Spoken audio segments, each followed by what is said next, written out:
I'm putting myself in spotlight for the initial announcements. And Pam, I'm just making you the co-host. You can keep allowing people in, all right? Sure, sure. Thank you.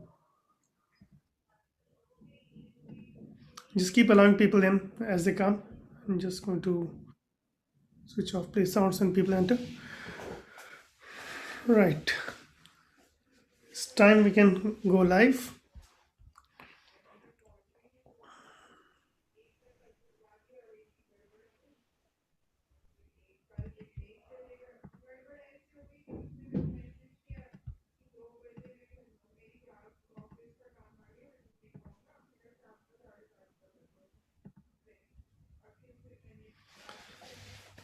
Well, good afternoon, everyone, and welcome to the sixth session of the sixth annual conference of Western Music Education Association. Today, we have a very special and very different kind of a presentation that you have been watching all this last week and this week. So today we have Dr. Mark Oliveiro with us, but before I announce him, let me just announce a couple of housekeeping announcements. First of all, I would like to introduce the team that has helped put together this whole conference together. Our executive director, Natalie Sarrazin, she has been the founder and really the driving force behind the WMEA all this while, and she is going strong. And so we have Priya Chaturvedi, who is the editor for the WMEA blogs and newsletters. Rupika Bhatla, who is our new secretary of WMEA. Jasper Lovey, who has put together all our website completely from scratch, completely literally on voluntary basis, and has been maintaining this since, has put together all the payment gateways and everything for us. Our social media team, Amit Raj Kashyap, Ashish Karketa, Vaibhav Singh, Pam Kashak, and Purvi Sharma, who is a content writer. And a very special thanks to Mrs. Anjali Mata, who is the immediate past president and the founder of WMEA along with me, who has got the organization to this standing today after 5 years of hard work. So thank you to everyone.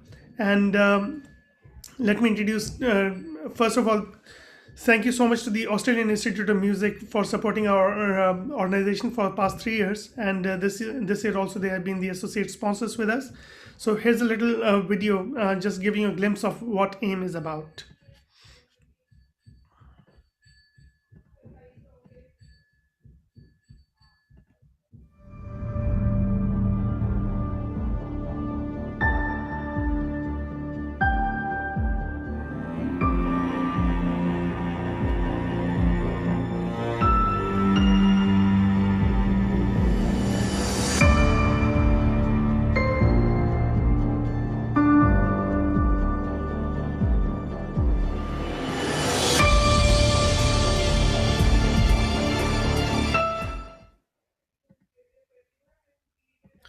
So to introduce the guest today, we have Dr. Mark Oliveiro, a Sydney native, Doctor of Music and Academic Lecturer in Music at the Australian Institute of Music. He's a composer with diverse extra musical interests. An obsession with history, mythology, and ancient literature renders Oliveiro's work riddled with themes from archaeological study and obscure urban legends alike. His music has been described as epic, unshamedly ritualistic, and atmospheric with dreamtime overtones. At present, Oliveiro has an interest in exploring, by way of conceptual, abstract, and musical aesthetic, the notion of reconstructing lost or imagined performance traditions. With a keen and equal interest in music of acoustic and electronic and interactive mediums, Oliveiro's music has been represented at national and international conferences and festivals hosted by the North American Saxophone Alliance, the World Saxophone Congress, the International Horn Society, and Australasian Computer Music Association, the International Computer Music Association, the Society of Electroacoustic Music in the United States, Electronic Music Midwest, the British Trombone Society, Vivid Music, Horizon Festival, and many more. Oliveiro is a graduate and distinguished alumnus of Sydney Conservatorium, the College of Music, the University of North Texas, and the Jacobs School of Music of Indiana University. His music has been commissioned by the International Horn Society and the Meir Rimon Commissioning Fund, the Australasian Art Music Fund, the Settimane, okay, this is a complicated one, and Chronology Arts, Picture of Silence, as well as numerous professional individuals. Oliveiro is an active disc jockey, synthesist, and a music educator. We're really delighted to have you, sir, with us. And Mr. Oliveiro is going to be discussing the topic of mixing intercultural pop music today. Over to you, sir. Thank you very much, Ritesh. Wow. Sorry for that long and wordy introduction there, mate. Dear, oh dear, oh dear. It makes it sound like I've done some things. Hi, everyone. Look, after that very, very interesting introduction, my topic today may seem a little bit boring, but I'll try to keep it interesting and snappy with some interesting presentations. So thank you very much for joining me. I've got lots to get through, so I won't delay. Let's get straight to it. Ladies, gentlemen, boys and girls, and everyone else. Okay, can everyone see my PowerPoint presentation? I hope you can. Ritesh, you'll let me know if anything's not going right. Okay, well, welcome. Mixing intercultural electronic music. What does that mean? Well, let's start off with the first element. What is mixing? Okay, so there's, I'm sure, lots of musicians in the room. Some of us may have a lot of experience with acoustic music, but maybe not so much with getting that acoustic music into either an electronic or digital medium.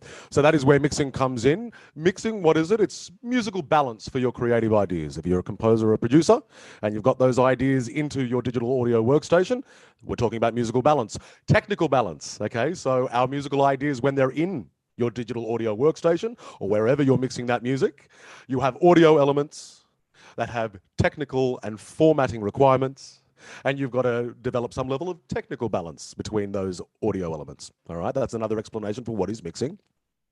How about describing what is mixing as an objective approach to a subjective art? All right, there's another way of describing what is mixing. Let's try another one. Mixing is not an exact science. All right, so if anyone's there in the room thinking, all right, Mark's going to give me a whole series of this is how it works, no. I'm going to give you some tips and tricks, but it is not an exact science. Okay, so you got that one, not an exact science, so strike that one off your list. And finally, mixing is really when, as an outcome, as a creative outcome, mixing is guiding the listener. All right, so I don't care what medium you're dealing with, and that's why this presentation is intuitively intercultural, because all music needs a listener's guide of some description, and mixing can help with that. Now, as a very, very basic introduction to what I'm going to be doing, I'm going to introduce that mixing, sort of done that now as a conceptual approach. Let's talk about it technically. I've got mixing subtopics to explain there within. I've got an example mix to show you, and then Ritesh is going to facilitate a Q&A afterwards. I'm sure you'll have lots of burning questions. All right, mixing in the modern DAW. Let's get precise, let's get specific. I have quick mixing tips for you, and I'm going to demonstrate that very, very, very soon. So let's get the concept out of the way. Here are my mixing tips. So if you want to take a screenshot of something I'm doing right now, this is the key frame of my presentation. So check this one out. Take a screenshot. Here we go. Number one, do your premix. Get all of your elements in and make sure that you've got a first balance, okay? If I'm talking about balance today, your premix is getting that first balance. You listen and you set the levels, okay? You know what a mixer is. It's a physical device like the one that I've got just to the right of me here with all these levels that I can play with.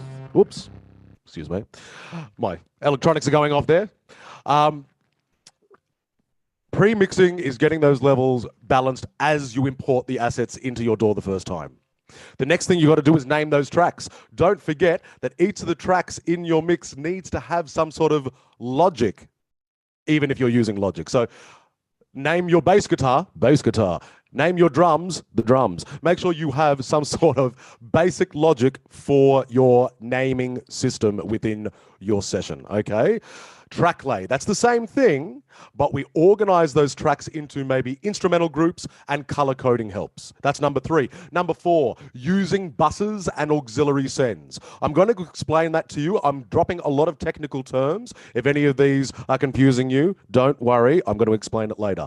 Number 5, balance your levels through gain staging. Some of you might know what gain staging is. It's a really important concept. Take that one away with you and Google it. Gain staging is important in mixing. Now, the variety of mixing that we're going to be talking about today focuses on frequency. Okay, so that's number 6. Frequency mixing is key. I've got a lot of puns in my presentation today, so if any of you know what a key signature is, frequency mixing is key. I'm a dad. I've got lots of bad dad jokes today. Sorry about that, guys and girls. All right, number 7, compression. Compression's all about increasing and working the dynamic range. Okay, so what is that about? Or reducing the dynamic range, in fact. I'll explain that to you. Number 7. Number 8, reverb. I say to my students all the time, you need more reverb or you need less reverb. It's all about balance of all of these elements. Reverb helps you with that balance. Okay. Now, just a little bit more talking before I get to playing some music. All right, how am I going for time? All right, I've been talking for about 5 minutes, so I'm going to talk for another 3, and then we're going to listen to some music. Here we go. Now, an introduction to Logic. Now, Logic is the environment that I'm going to share with you today. After I get away from this presentation, I'm going to share with you the thing that'll make some sound for us, and that's Logic. That's our digital audio workstation. The DAW. What is that? A digital audio workstation is a session management tool for arranging your tracks, for mixing your music. Okay, a digital audio workstation. Very proud of this as a concept because the first digital audio workstation, in fact, the first digital audio workstation was invented very close to where AIM is situated in Sydney, in Surrey Hills. So come and visit us and check out the birthplace of the digital audio workstation. I can teach you another lecture on that a little bit later. But what Logic does and what a digital audio workstation does, it facilitates these special effects that we do within our mixing environment. So things like chorusing, reverb, delay, some of those time-based audio effects, or rather compression and limiting, some of those amplitude or volume-based mixing effects. This is the place where all of these elements are arranged and the final mix or the highlighting of your creative ideas comes to fruition. That's the digital audio workstation. That's what I'm sharing with you today. Now, as a concept, okay, your digital audio workstation might be something different to Logic than I'm going to show you today. Also popular and part of the core curriculum at somewhere like the Australian Institute of Music is digital audio workstations like Pro Tools and Ableton. Some of you out there might be Logic users, but also Ableton users, also Pro Tools. There's also Cubase, Reaper, a whole series of really, really powerful digital audio workstations out there. The common concepts here, reverb, compression, EQ, chorusing, delay, all of these are common mixing concepts that go right across your door. So if you're going to take any of the information that I share with you today and don't have Logic, you can still apply these concepts to lots of other doors out there. Okay, the last concept I want to introduce to you, and this is what makes this presentation truly intercultural, is looking at the musical fundamentals that underpin the way that we approach mixing different cultural musical productions. Okay, and particularly ones that are intercultural, blending different elements. Because, as you know, different cultures have different senses of mode, of scale, of key, of rhythm, of language, but there are some things that are consistent amongst all cultures, particularly in the expression of audio and music, and that is the harmonic spectrum, the fundamental element, the scientific principle from which all audio and music emanates. The idea that we have a fundamental tone and overtones that give the timbre and quality of our sound. Okay, I'm sharing this slide. I want you to go do your own research. The overtone series. If you're a guitarist, if you're a trombone player, if you're a sitar player, if you are any type of instrumentalist, a vocalist, you all need to understand the physical principles of our instrument, and that starts with the harmonic spectrum. Okay, now I'll come back to why that's important a little bit later, but I have talked at your faces for way too much. So let's get to the listening part of this masterclass. The disclaimer that I have, that even though Zoom is very, very powerful for online teaching, this audio will be in mono. So anything that deals with like panning, which is a key part of mixing, I'm going to avoid today because you guys won't be able to hear it. Okay, all right. No more talking. It's time for some music. Look what I've got for you guys. This is the music that I'm mixing now. After Ritesh did that wonderful job of telling you all of the music that I have done in my career, I'm not going to share any of it with you. Not one.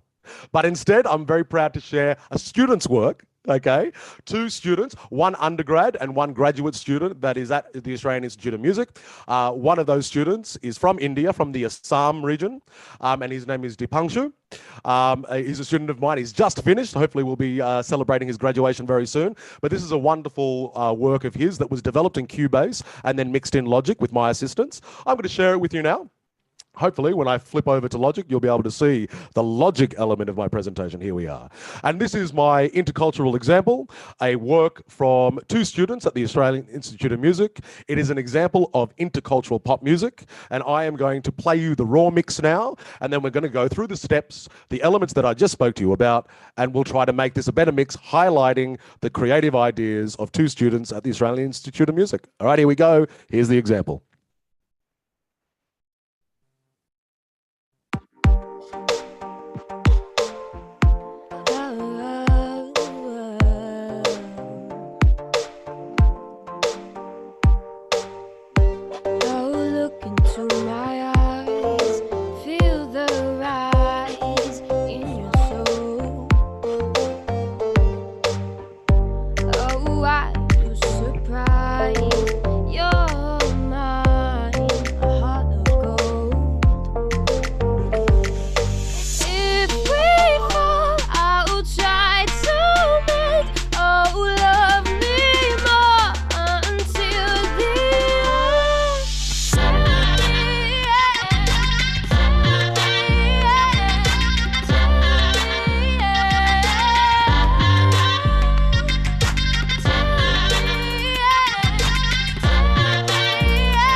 All right.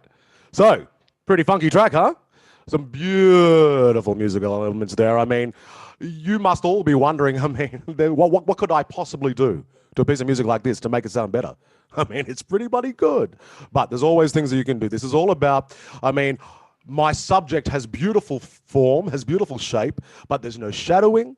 There's not enough depth. There's ways that we can put, for want of a better term, a spotlight on the best elements of this mix. Now, what I want to highlight is, and this is certainly my philosophy when it comes to mixing, this is a creative process, and once again, there are no right or wrong answers. Oh, here, I've got my little what is it? A little anecdote here. This came from a teacher in America. No right or wrong answers in audio, just right and left. What does that mean? Right speaker, left speaker. That's all it's about. And there's so many options for what can come out of that right and left speaker, right? And just to reiterate, you guys probably can't hear in stereo today, just mono. But remember, there's a lot you can do with that depth using the right and left speaker in variety. Okay, but today, what are we doing? So we've done a little bit of pre-mixing. Okay, look at my session. Now, if I focus get rid of some of the distracting elements. But in my logic window, I've got a few things. Look at my notes over here where I've got my clumsy English notes, and look at my arrangement window. So where my cursor is in the middle, where you see my notes about the composers, and my topic for today, I've also got the arrangement of my tracks, where the actual audio samples are. So if we look at my subgroup Vox main, these are my vocal elements. If I was to solo that, just for the purposes of demonstration, you'll be able to see that now we're only listening to the vocal elements. Demonstration. I've got everything to lose and nothing to prove. That's a fact. All right. Now, you might notice that the singer that we've got at Depunctu was collaborating with, Bertie Sedaris, absolutely beautiful voice. How can you make that sound better? Well, I'll show you how, in my opinion, of course. Okay, so in the arrangement here, we've got our Vox main subgroup where I have grouped all of the different layers of Bertie's vocal takes as she was developing her sounds in collaboration with the producer-composer Depunctu. Now, when I was given the original track lay, everything was in alphabetical order. So the vocal chops were down the bottom. Various elements of the Indian classical group were up the top where the brass was, and the Chennai lead was all the way down the bottom. Things were all over the place. Okay. Now what I have done, okay, I have grouped my instruments based on instrumental family. Okay. Now instrumental family, is that true? I have percussion and woodwind and brass all in the same area. Well, I've also made subgroups based on cultural group as well. So I have my Western electronic percussion down the bottom and my Indian percussion based on a VST, tabla and the like, mixed in with the entire Indian subgroup here, okay? All of my vocals, including the direct and process vocals, is in the same subgroup. I also have pads and brass, very, very synthetic elements in the same subgroup. Again, and this is coming along with track lay and color code, I have used a little bit of color just so my eyes can be guided as to where my elements are. Okay, I was mentioning to Ritesh before we started that mixing, particularly in my estimation, is very much a visual practice. Okay, now, this is, I suppose, best exemplified by organizing by way of color the elements of your track lay, but also when it comes to the next element, number 5, EQ and frequency mixing. Okay, so let's talk about that for a moment. I'm skipping number 4, but we'll come back to that. When we're focusing on our vocal, one of the first things that we need to do is see what parts of that frequency range we need to highlight. Let me show you the tools that we have here. Listening to that vocal chops again, I'm going to show you our first EQ tool. Here it comes. So EQ, what does that mean? That is the shorthand for equalization. EQ, equalization.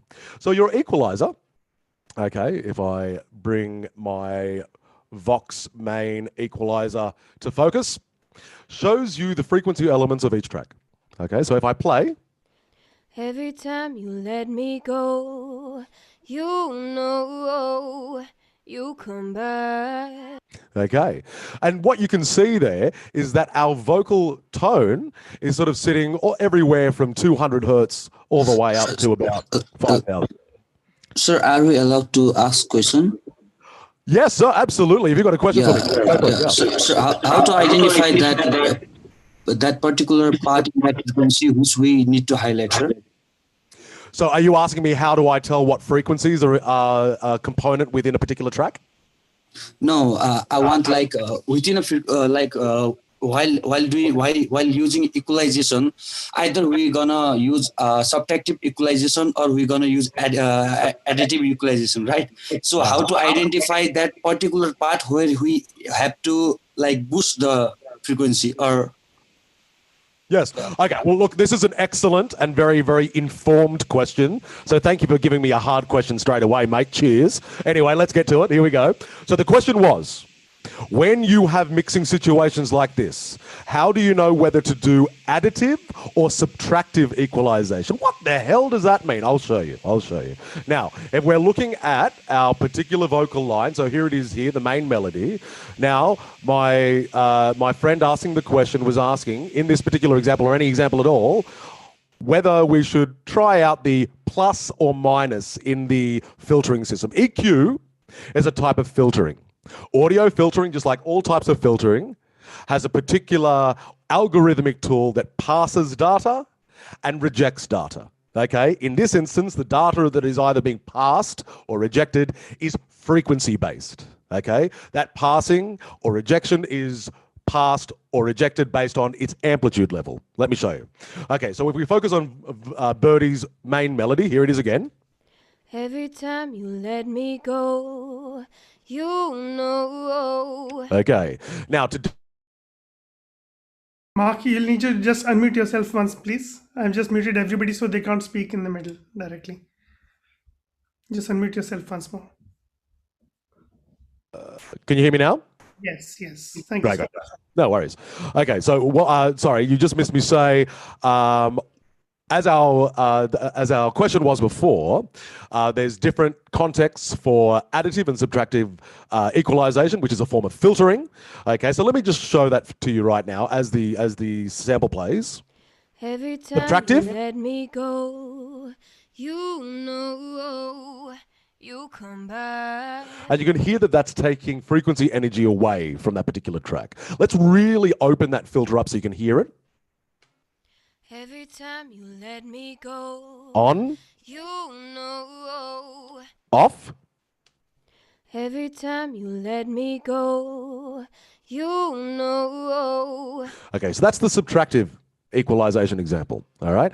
Now, if we invert that, okay, additive EQ would be looking like this.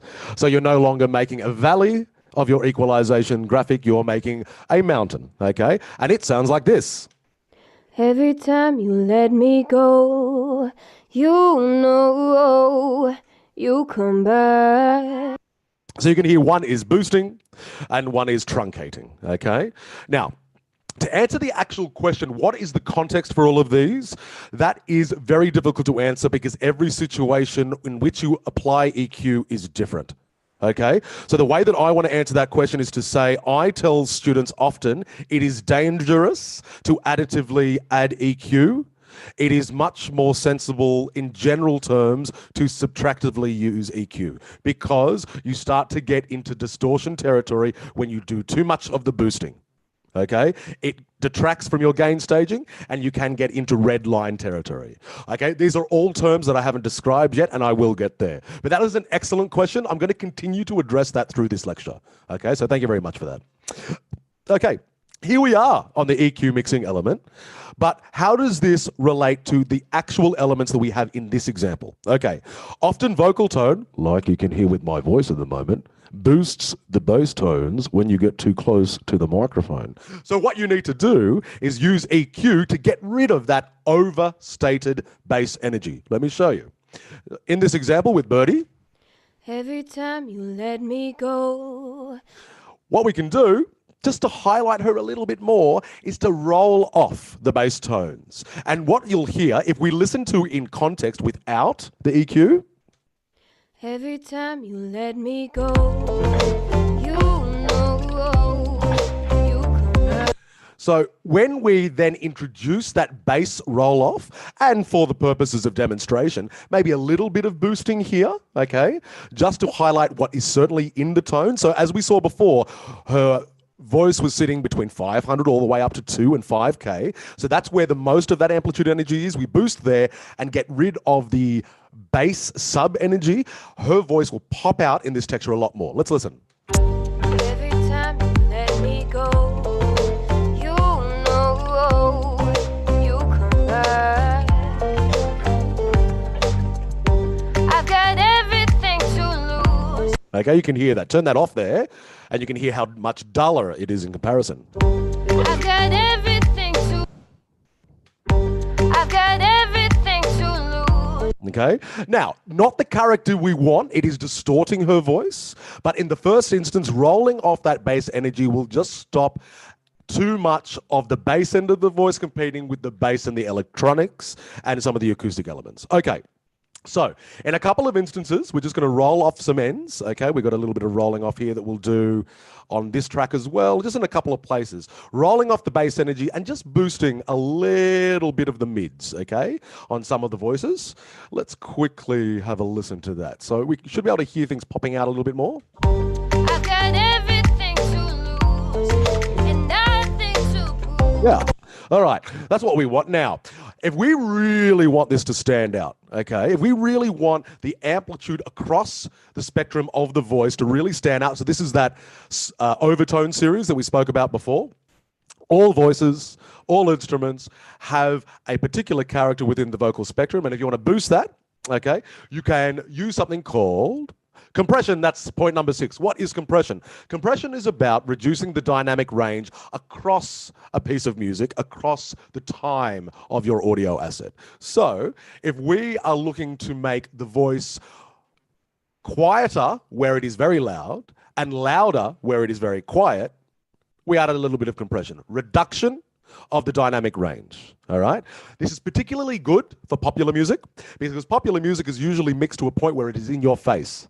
Classical music of all traditions usually has a lot more of a dynamic range. Music that starts off quietly and gets louder towards the climax and then at a certain point becoming gentle again. You know, classical music from all traditions has a much more expressive dynamic range. Popular music, however, when you're wanting to dance in the club, it's got to be the same volume the whole time, baby. All right? How do you do that? Compression. All right. So, which of the categories does this music fit into? Is it Indian classical music alone? Which is pretty funky, but I like how gentle this is. But when I bring everything else in, oh no. No. I can't hear my Indian classical ensemble anymore. What am I going to do? Compression is the answer. All right, let's do it. So if we go on to that particular group and expand, let's just have a look and see what we've got. Okay, let's make that a little bit louder across the subgroup. Now, I'm going to do something a little bit naughty, but I'm trying to do this in the interest of time. Instead of putting compression on one individual instrument within my classical ensemble, I'm going to put the compression over the whole thing just to really get it to pop out right now. Okay, so let's do that. So here's my Indian subgroup. Okay, so I've got that there. When I expand it out, you can see all the instruments and then I can choose individuals. But for now, I'm going to do it on the whole subgroup.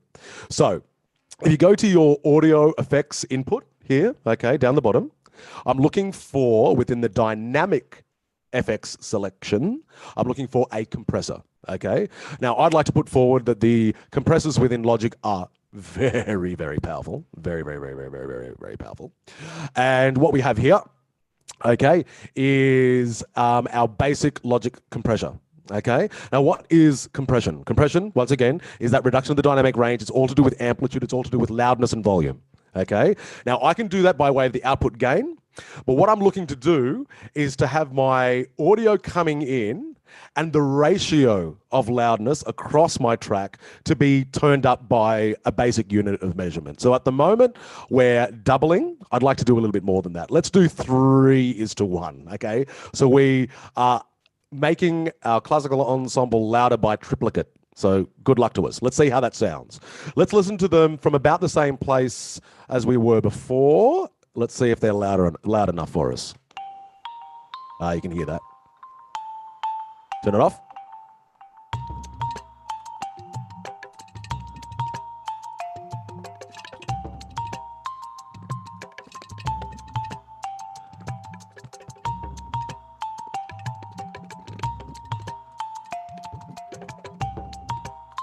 Okay, that doesn't seem to be working. What's going on? Oh my God, I'm so sorry. I silenced everything. Let's just mute the other tracks. That's what's going to work. Hang on a sec, guys. 1 second. Okay, let's try that again. Oh, you can hear it now. Whoa, whoa, whoa. Turn it down, turn it down. There we go, there we go. There we go. All right, back down to 3:1. I think that's better balance. There we go.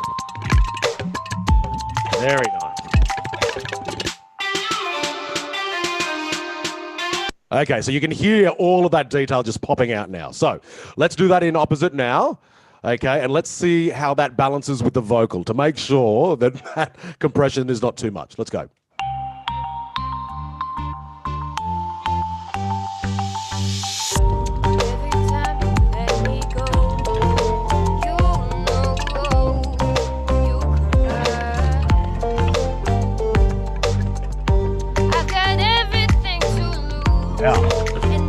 Okay, that is sounding a lot better. That percussion is really popping out. Can you hear that? Really popping out. Now, let's do a little bit better.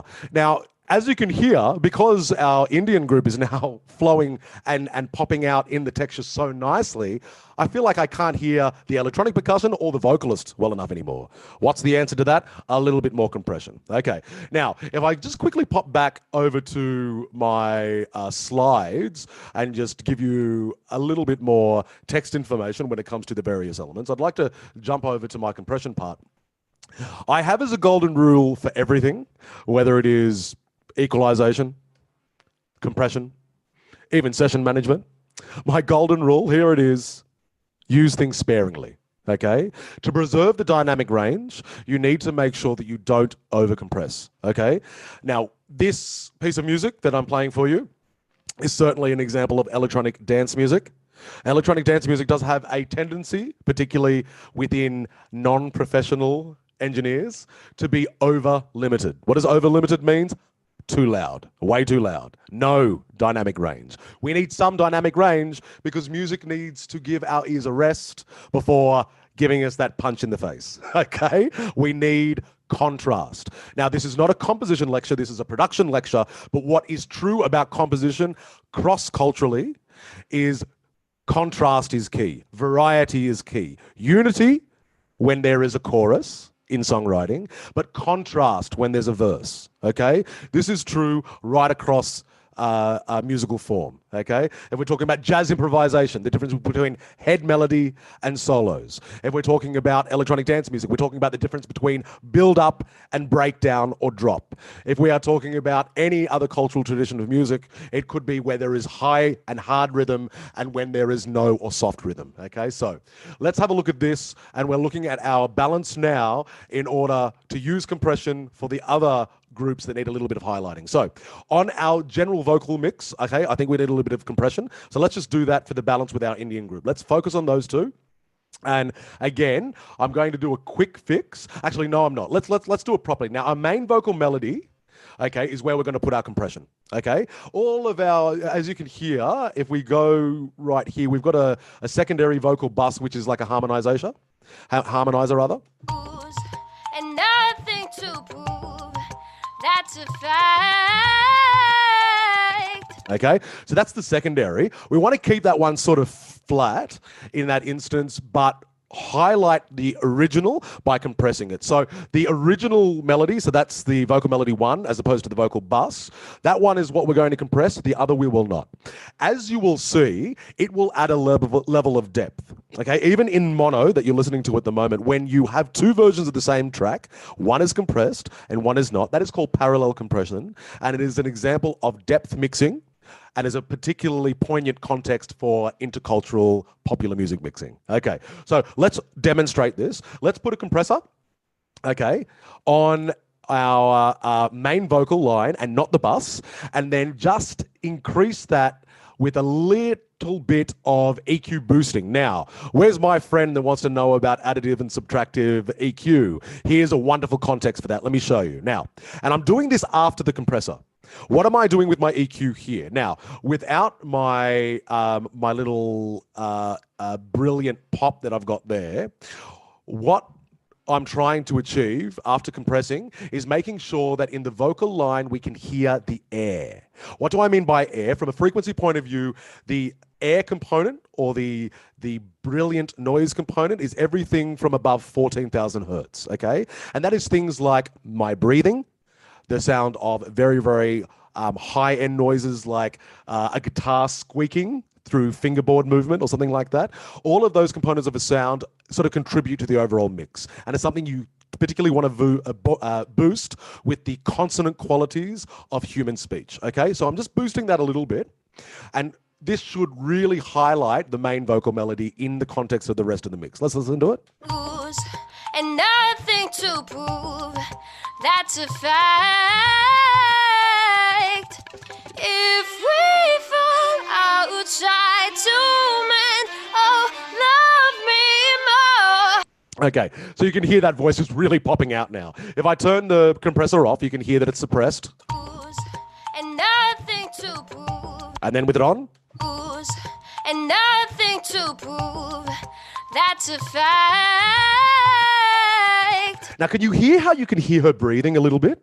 And that is that that brilliant noisy quality that just gives a little bit of air to the sound. If you hear a popular piece of music that has had a roll off above 10,000 hertz, like overcompressed MP3 audio, it sounds like there's no air in the sound. It sounds like it was recorded in a fridge. It doesn't sound right.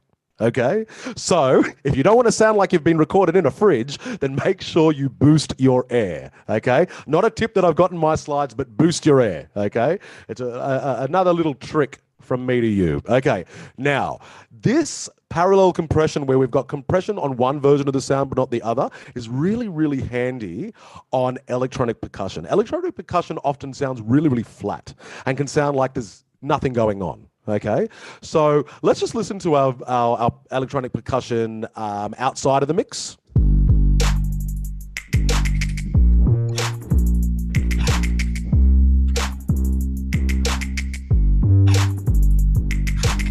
Okay, you want to talk about too much bass? I mean, there's a lot of bass going on there. If you've got your headphones on, you can probably hear that, my lord. Okay, so what we might want to do is to sort of boost a little bit of that brilliant quality again, but also the mids and the highs. Now, when we're talking about electronic percussion, okay, if you want to talk about cultural context, electronic percussion right across the world has three functions in general terms. Your bass drum function, your hi-hat function, and your snare function. Okay, that speaks to your low, your mid, and your low, your high, and your mid. Okay, I did those in a weird order: your bass drum, your snare, and your hi-hat. Okay, and we essentially have these. Your snare here is rather your clap. Okay, oh, hang on, get rid of that. There's your clap. At the hi-hats. Oh yeah, and then here's my kick down here. Oh. Yeah.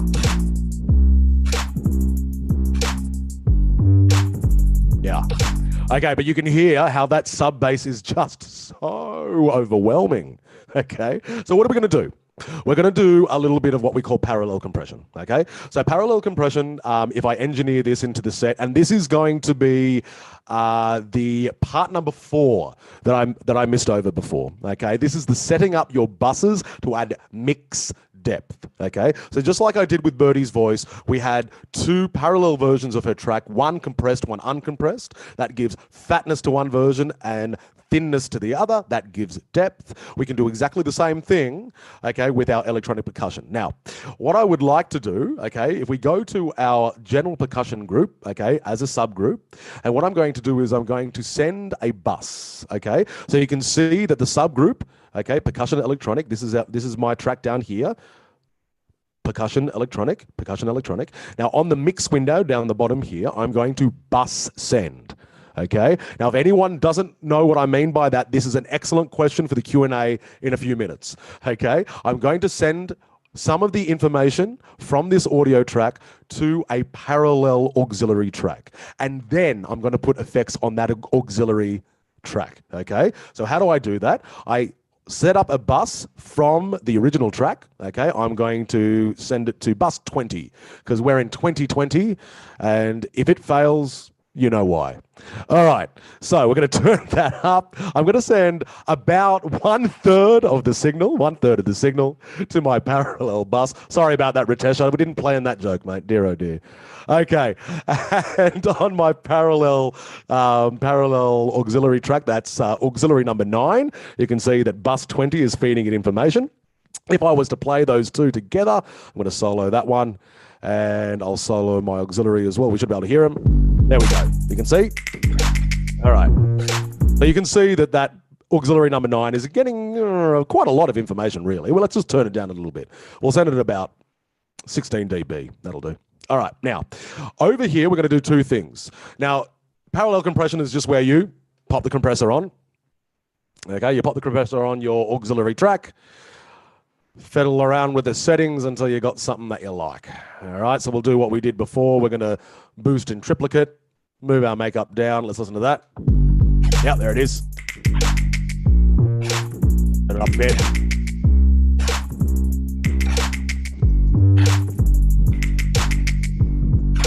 There we go. Whoa. All right.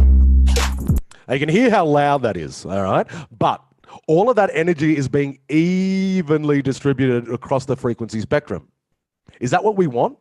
Our sub bus is, the sub bass, okay, this 808 bass, listen to it, it's so loud. Oh my God. Oh dear.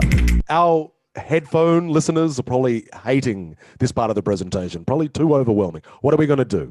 We're going to do this technique which is called New York City parallel compression, and that is where you stick an EQ before your compressor. Okay, so where is my compressor? It's over here on auxiliary 9. So I'm going to pop my compressor forward and then add an equalizer. And what is my equalizer going to do? It's going to bypass all of that low frequency that we don't need to compress. And then all of our high and mid energy is going to be tastefully compressed, balancing out the elements of our electronic percussive set. Okay, let's listen to this. Yeah, there we go. Yeah.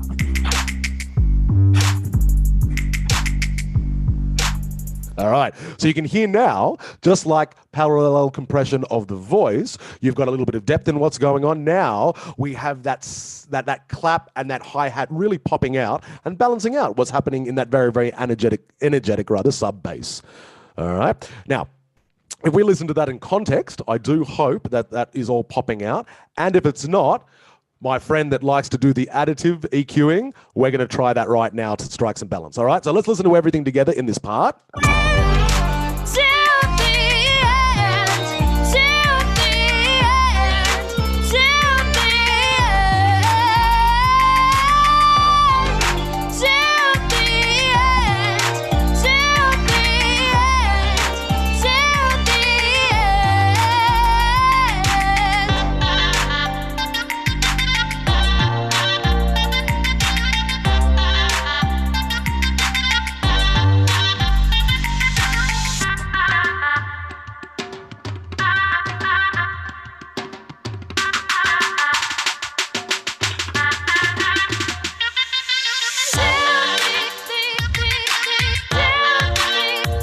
All right, so that's the part. Now, if you want to talk about musical arrangement, of course, in music production, we do have to consider compositional structure and form in order to know what we need to be highlighting. I had the advantage of working with this composer as he wrote this piece, although he sent it to me at the last minute. To punch you, you're a very naughty boy.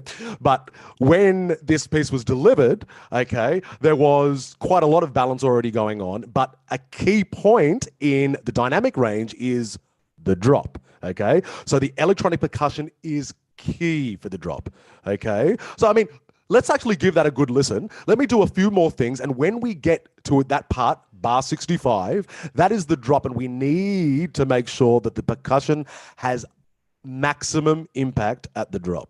Okay, that is very much my role, but you, the listener, please give me a hand with that, okay? And that's one of the outcomes of today. All right, let's get our track back to the beginning and just make sure that we are striking that balance by getting our 7 dot points right across our session. Okay, there's a few other things that we need in order to add that blend. One of those things, which is key in the first part of my presentation that I haven't yet addressed, and that is delay and reverb. Delay and reverb, what is that? Let's go back to our main vocal line and get some of that juiciness involved. Okay, so the delay element, okay, is where you are able to play with a sense of space, say space by way of reflections, okay? So reverb and delay are time-based effects where the iterations of a sound, the repetitions of a sound are apparent based on either the time space between each iteration of the sound, that's echo, delay and echo is where you can hear the space between the replications of the signal. And reverb is when the replications of that signal are so close, so early in the reflections, that it sounds like you're singing in the bathroom, okay? You hear so many versions of yourself that are so close together that it sounds like close reverberant space. Okay, so that's the difference between reverberance and delay, and we're going to add some of that to the track right now. Okay, again, we're going to do a lot of this to the main vocal line. Okay, and again, you know what? I'm going to cheat. Okay, I'm going to cheat again, so please don't hate me for cheating. But what we'll do is we're going to quickly add that level of delay right across our main vocal line. So as opposed to adding our delay to each individual track, I'm going to just quickly speed up the process and add it right across our vocal group. Okay, so here is our delay designer. Let's have a look. Now, in our delay designer, I'm able to sort of play with one of those elements that I introduced before, and this is the dryness and wetness in reverb. That is our balance, okay? So if we listen only to our vocal group so we can hear how the delay sounds, let's listen to it. Where's the part? Let's go from here. Every time you let me go, you know you come back. Okay, so you can already hear that I've only dialed up the wetness to about minus 2B less than the dry signal, and it's already pretty overwhelming. So let's dial that right back. Remember, I said use everything sparingly, less is more. So if we try to strike the balance of how that dryness, wetness sounds, let's try again. Every time you let me go, you know you come back. All right, that sounds pretty good. Okay, now in the interest of time, let's just speed this up a little bit. I'm going to also introduce a little bit of delay to where's my bus 11? Here it is. So I just want a little bit of delay on my percussive voices as well. Okay, and a little bit more on my harmonizer. Okay, so I've got a secondary harmonizer in the vocal group. Where is that? Down here. Yep. So let's just quickly listen to that as well. Every time you let me go, you know you come back.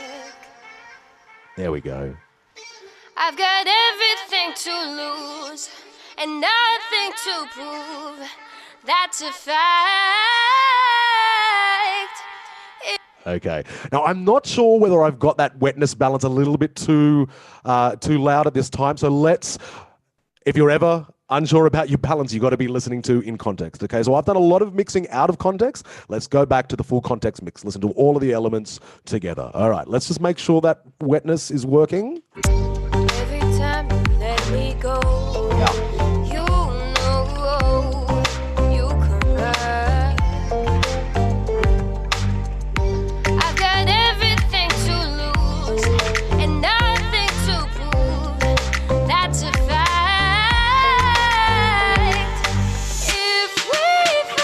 Yeah, I think I like that. I think in context with all the other thing that's going on, I think that's working quite nicely. All right, good. Now, the last thing that I wanted to talk to you about, and this is certainly corrective mixing, I just wanted to quickly make sure that we are not redlining. What is redlining? Well, let's have a look at my mix. If there's anywhere in the mix where things are going too loud, we need to quickly just bring that down. That's back where we were at the beginning with that pre-mixing, but once you get all of your FX in the mix, you need to maybe bring those levels back down again. So the last thing we're going to do is have one more listen to the whole track, and I'm going to quickly adjust those levels, and hopefully, Ritesh, that will bring us to our Q&A time. All right. So one more listen, ladies and gentlemen. We're going to have one more listen to our basic mix, and I'm going to just make sure that we're not getting too loud and redlining in our mixing window there, okay? So keep an eye out for those red flashing lights, and hopefully our mix is good after all this hard work we've done. Ladies and gentlemen, thank you very much for paying attention. Let's have a listen to Till the End by Dipanshu Das and Bertie Sedaris. Here you go, and thank you very much.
the drop's coming, everyone. The drop's coming. Are we ready? Hopefully the balance is okay. Wish me luck.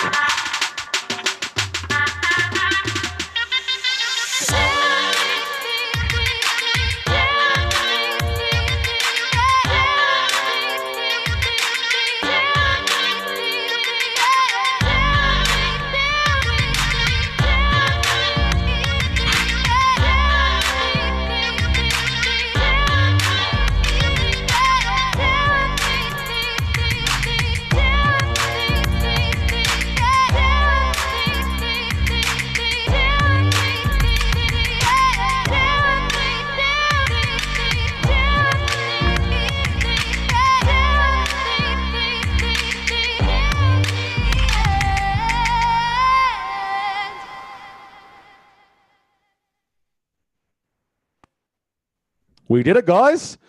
I think we got away with the redlining. I think there was one point where the Indian classical group was a little bit too loud.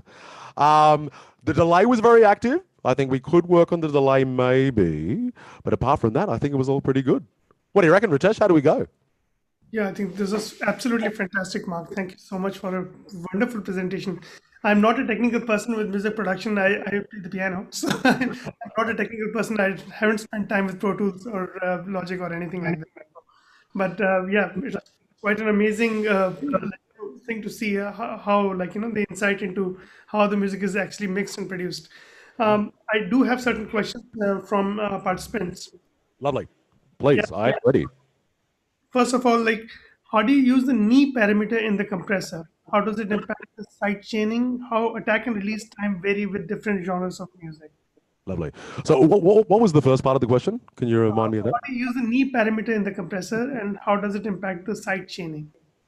Lovely. Okay, so are we talking about the threshold element there? I heard knee pad. Was that the what was the description?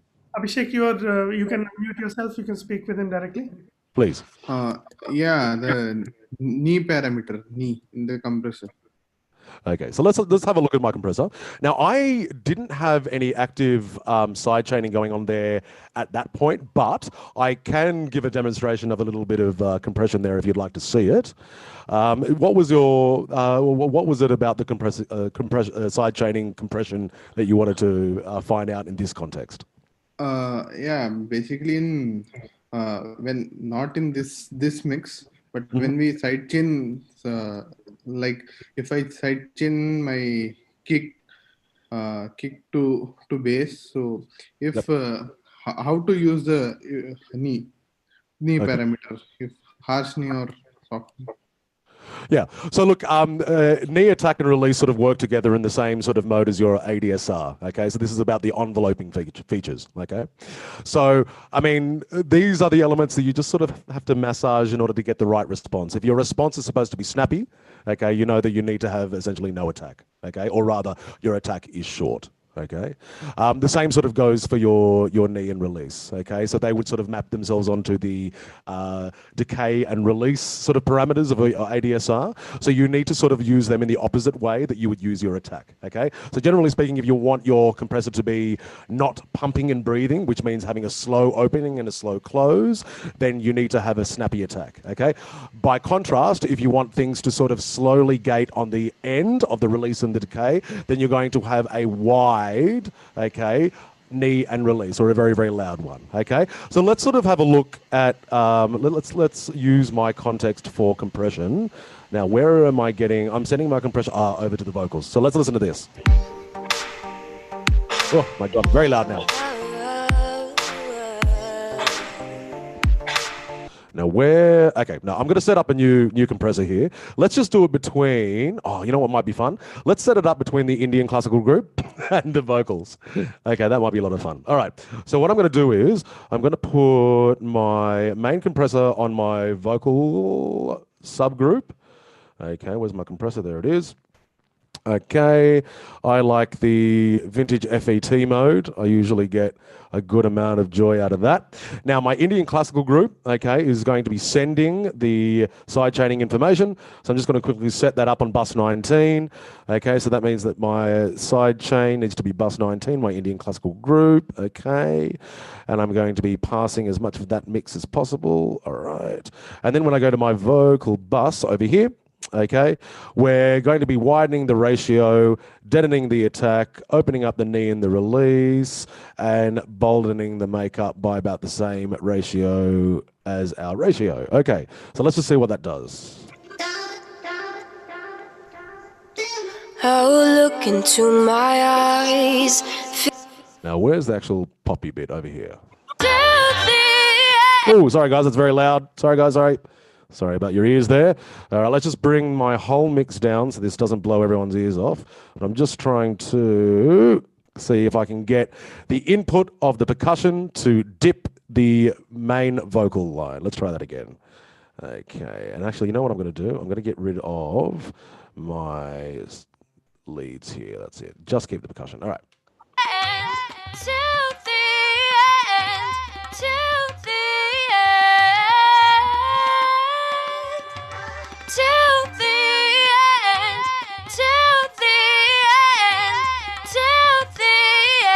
So you can hear that a little bit of that enveloping is being, a little bit of the vocal compression is being influenced by the input of the percussion there. There's a lot of activity in that percussion, so it may be hard to hear.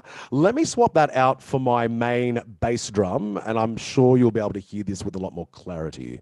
All right, let's go to the kick bus. Let's make that the only element that we can hear there.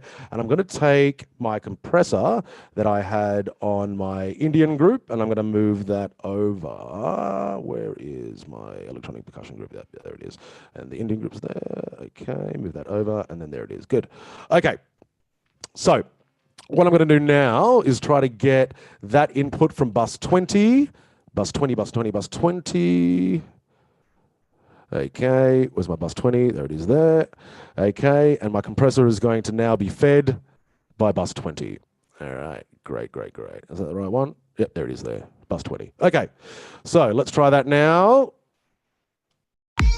Every time you let me go, you know you come back.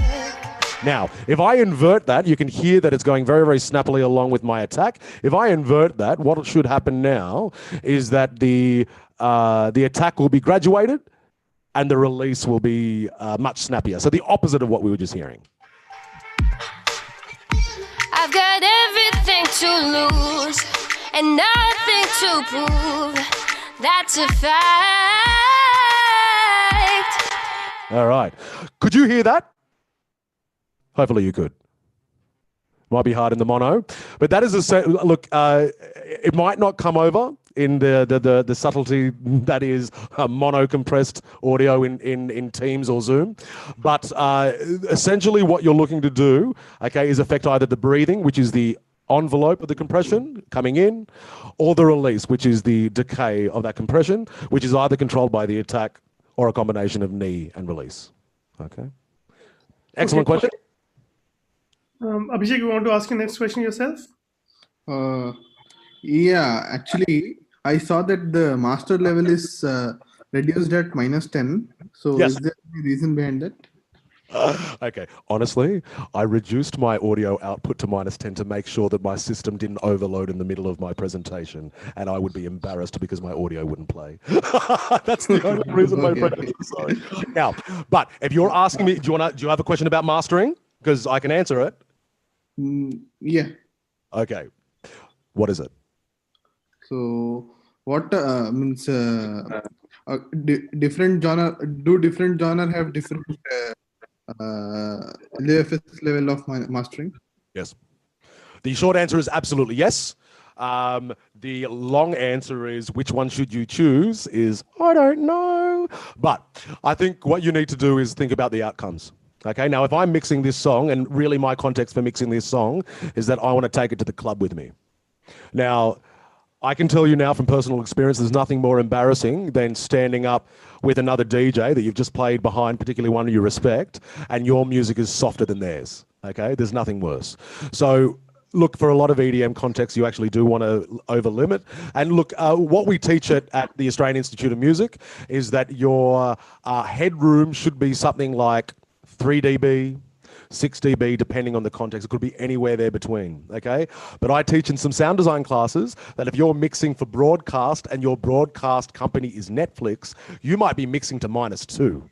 Okay, so again, it's just like this presentation. It's really hard to say what is correct. You have to go to what the commission says, what your brief is, who has asked you for this audio. You have to say how loud do you need it, or rather look to the outcomes. Okay, if you're mixing for your grandma, make it quiet, please. But if you're mixing for your 16-year-old nephew and he's taking the song to the club, then you make it goddamn loud, sir. Does that answer the question? Yeah. Good stuff.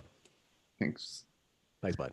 So next question is from Dr. Mark Oliveiro. What is the bus send? What is the busing? Bus send. Oh, the bus send. Yeah, this is myself. Thank you. Yes, I should have fixed that up. Okay, so look, bus sends are a way of organizing your audio into multiple streams. Okay, so what I think is really, really key, and this is where the engineering element comes into it, it's making replications of your audio signal for the purposes of depth mixing, really. I mean, there's lots of reasons why you might do it. I mean, auxiliary sends is something that you do in broadcast when you have your videography team taking an audio recording of, you know, what the DJ is sending in a live gig or something like that. But it is a way of organizing your session. Okay, so you could, hypothetically speaking, you can see my track here. Let's just focus on my percussion group. Okay, but if you wanted to send a duplication of each of my 1, 2, 3, 4, 5, 6, 7, 8 tracks, okay, you can do that for the purposes of complex mixing, okay? And what that would look like if I show you the mechanisms, and this is why Logic is such a wonderful program. In order to set up that bus, it takes 2 clicks of a button, like this. Okay, so how many tracks do I have? I've got all of these. I can highlight them all, okay? 1, 2, 3, excuse me. Oops, where's my shift button? 1, 2, 3, 4, 5, okay? And then I go to my sends, okay, my sends, and I can select one group to send all of these tracks out to, send them all out to 16, and there we go. They're all there. Now, as a collection, I can choose how much of the audio I want to send. I can send that as a group, like that, or rather, I could do it individually. So this one, I'll send a little bit. This one, I'll send a bit more. This one, I'll send a little bit more, a little bit more, a little bit more. And that'll allow you to, with nuance, send duplications of your signal all around your mixer in order to be compressed and sent to delays and EQ'd. And we haven't even spoken about phasing and chorusing and all those other things that you can do. So this is the way that you set up the infrastructure of your audio signal chain in order to add elements of nuance and detail. Wow. If you may stop sharing, then I'd like to say goodbye to everyone unless anybody has any more questions to ask. Okay, I guess no. I haven't seen any questions in the chat box. So thank you so much, Dr. Mark Oliveiro. It's been an amazing session, really, and I'm sure that everybody's craving for a more detailed session with you, where they can. This is more like a presentation. They would really like to get into a classroom with you for these kind of things. So I hope that we are able to set that up sooner than later. This morning, in fact, Mr. Atul Sodhi, who is the representative of AIM in India, we had a call with Julian, sir, and we are already looking at workshops, like shorter workshops in the month of January, and possibly a longer one in the summers of 2021. Let's hope that we are able to all set that all up and offer it to our members. So thank you so much for your time and a very entertaining and lovely presentation. Thank you so much. Thanks for having me, guys. See you guys. Bye. Thank you so much.